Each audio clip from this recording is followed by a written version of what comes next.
অষ্টচক্র নবদ্বারা দেবানাং পুহ অযোধ্যা তস্য হিরণ্যময় কোশ স্বর্গ জ্যোতিষাবৃতা। অথর্ববেদে এভাবেই অযোধ্যার মাহাত্ম্য বর্ণনা করা হয়েছে। ইতিহাস, দেবত্ব, ভক্তি, দর্শন আর সংস্কৃতির মিলন ক্ষেত্র হয়ে উঠছে অযোধ্যা।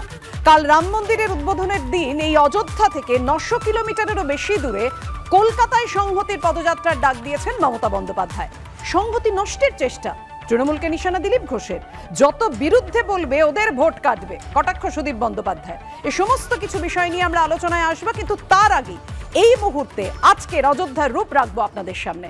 সরাসরি কথা বলবো। আমাদের সঙ্গে আমাদের দুই প্রতিনিধি রয়েছেন সঞ্চয়ন মিত্র এবং উজ্জ্বল মুখোপাধ্যায়। প্রথমেই সঞ্চয়নের কাছে যাব। সঞ্চয়ন, আমি দেখতে পাচ্ছি তুমি ধর্মপথে রয়েছো এবং একটা ভিভিআইপি মুভমেন্ট, নিশ্চয়ই যে তৎপরতা আমি সড়ক পথে দেখতে পাচ্ছি।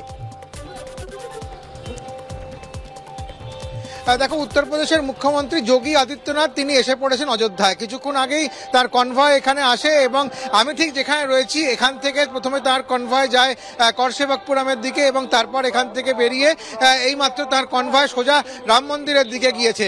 অর্থাৎ আগামী কালকের যে প্রস্তুতি, তার শেষ মুহূর্তের যে কি অবস্থা রয়েছে বা কি করতে হবে তার নির্দেশিকা দেওয়ার জন্য মুখ্যমন্ত্রী স্বয়ং যোগী আদিত্যনাথ তিনি এসে উপস্থিত হয়েছেন অযোধ্যায় এবং এইমাত্র তার কনভয় এই পথ দিয়ে গেল এবং শহরে এই মুহূর্তে বলা যেতে পারে পরপর ভিআইপি মুভমেন্ট হচ্ছে। আমি যে ধর্মপথে রয়েছি সম্পূর্ণভাবে রাস্তাটা বন্ধ রয়েছে। তুমি দেখতে পাচ্ছ, আমার ক্যামেরা সহযোগী সেই ছবি তুলে ধরছে। ধর্মপথ একেবারে খালি করে দেওয়া হয়েছে। যোগী আদিত্যনাথের কনভয় কিছুক্ষণ আগে গেছে। এছাড়াও স্থানীয় যে প্রশাসন রয়েছে তারা একে একে এই পথ দিয়ে গেছেন কিছুক্ষণ আগে এবং মন্দিরের পথে তারা গেছেন। একের পর এক কনভয় এই মুহূর্তে এই ধর্মপথে আসছে এবং তারা মন্দিরের উদ্দেশ্যে যাচ্ছে, কেননা আগামী কালকের যে প্রধানমন্ত্রীর সফর এবং তাকে ঘিরে যে চূড়ান্ত তৎপরতা, তার জন্যই কিন্তু এত কিছু আয়োজন এবং তাতে শেষ মুহূর্তের প্রস্তুতি দেখে নেবার জন্য, খতিয়ে দেখে নেবার জন্যই কিন্তু এত কিছু পরিস্থিতি এবং বিশাল আয়োজন। এবং সঞ্চয়ন যেখানে দাঁড়িয়ে রয়েছে আমি দেখতে পেলাম, উজ্জ্বলের কাছে এই বিষয় নিয়ে আসবো। উজ্জ্বল, যে সমারোহ এবং বিশিষ্ট অতিথি এই কথাটা লেখা রয়েছে একটি হোর্ডিংয়ে, সেখানে প্রধানমন্ত্রী নরেন্দ্র মোদীর ছবি এবং যোগী আদিত্যনাথের ছবি। তো খুব স্বাভাবিকভাবেই ভিভিআইপি, প্রধানমন্ত্রী থাকবেন, যোগী আদিত্যনাথ থাকবেন, বিশেষ নিরাপত্তা ব্যবস্থা, সেটার কি বন্দোবস্ত করা হয়েছে? দেখো, একেবারে নিশ্চিদ্র নিরাপত্তা বলয়ে মুড়ে ফেলা হয়েছে গোটা অযোধ্যাকে। আমরা যেখানে দাঁড়িয়ে রয়েছি এটা হচ্ছে অযোধ্যা যাওয়ার প্রথম পথ, প্রথম জায়গা। এবং তুমি দেখতে পাচ্ছ এই যে গেটটা দেখা যাচ্ছে, এইটা হচ্ছে সাকেত গেট এবং তারপর থেকেই কিন্তু ধর্মপথ শুরু হচ্ছে এবং যেটা শেষ পর্যন্ত গিয়ে অযোধ্যা মন্দির পর্যন্ত পৌঁছেছে। এবং তুমি দেখো, শুধু নীল আর লাল আলোর গাড়িতে গোটা অঞ্চলটা ছেয়ে রয়েছে এবং এখানে নিরাপত্তা বলয় তৈরি করার জন্য ত্রিস্তরীয় নিরাপত্তা বলয় তৈরি হয়েছে। এসপিজিরা তারা দায়িত্বে আছেন।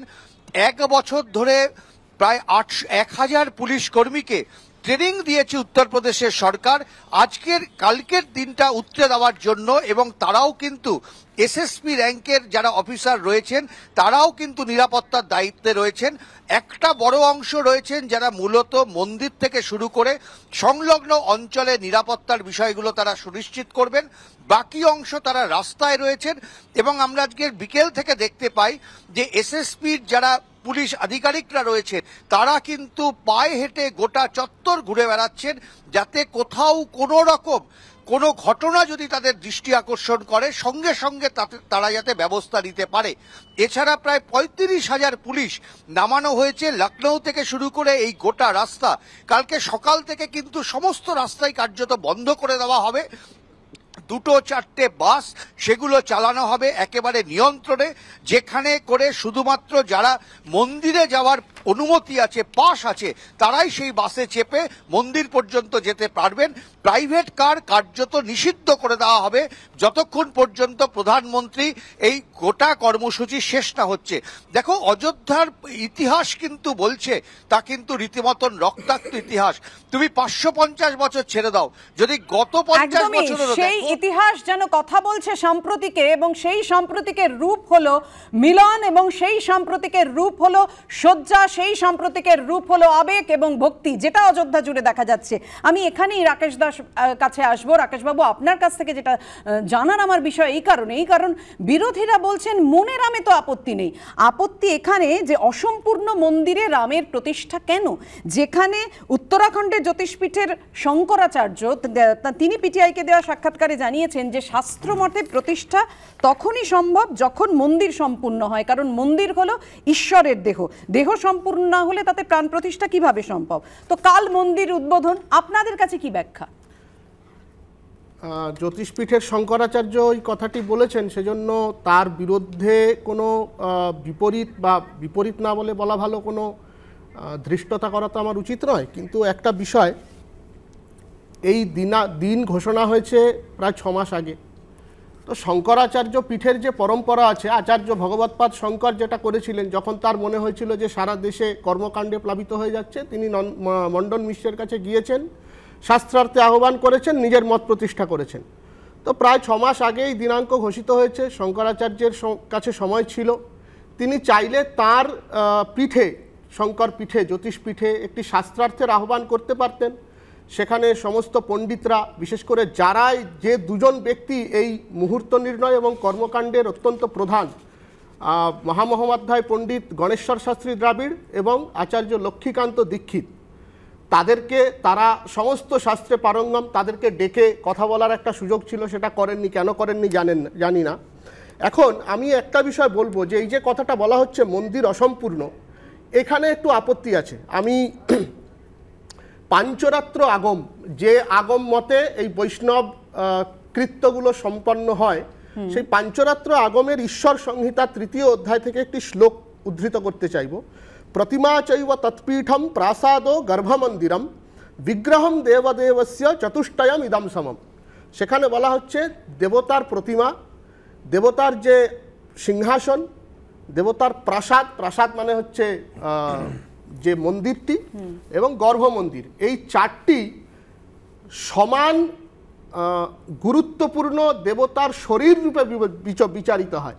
তো সেখানে আমরা দেখতে পাচ্ছি গর্ভমন্দির প্রস্তুত হয়েছে, দেবতার যে বেদি সেটি প্রস্তুত হয়েছে, বিগ্রহ সম্পন্ন হয়েছে।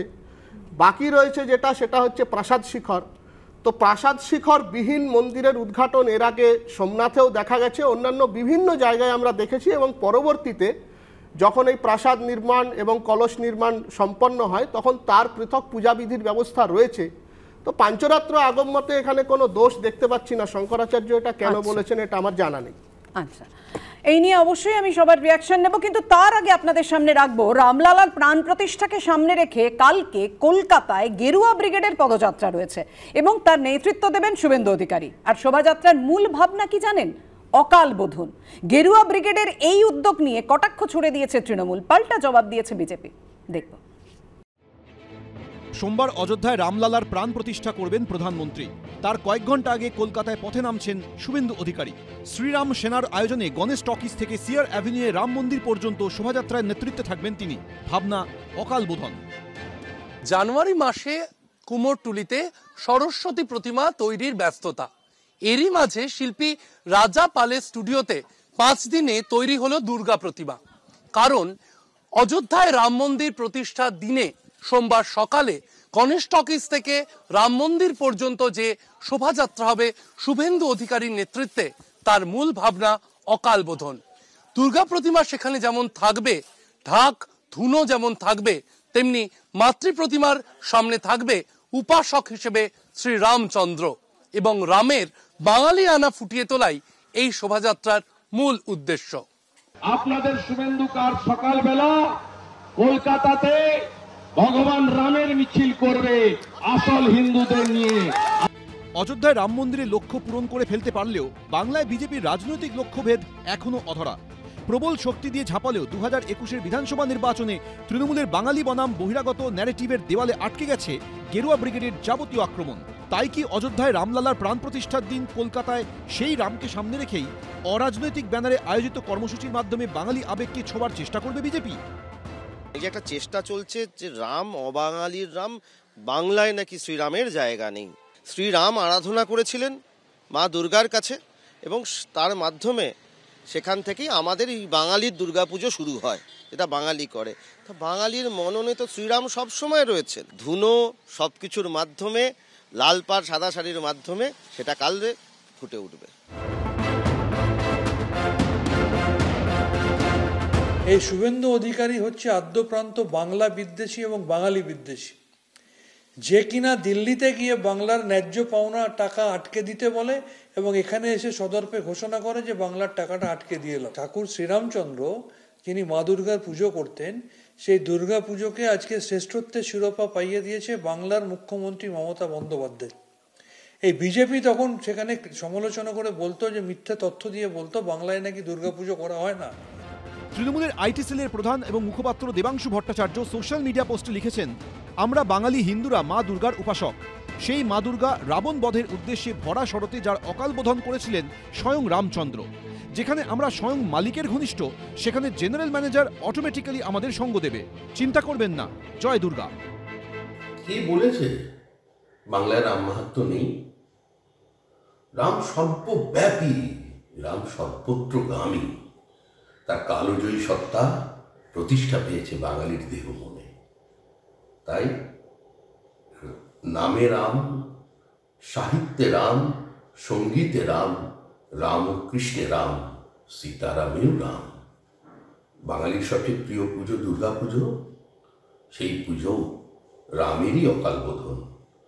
সুতরাং যারা এটাকে অস্বীকার করছে, কালের গতিতে অতল গহ্বরে তারাই মিলিয়ে যাবে।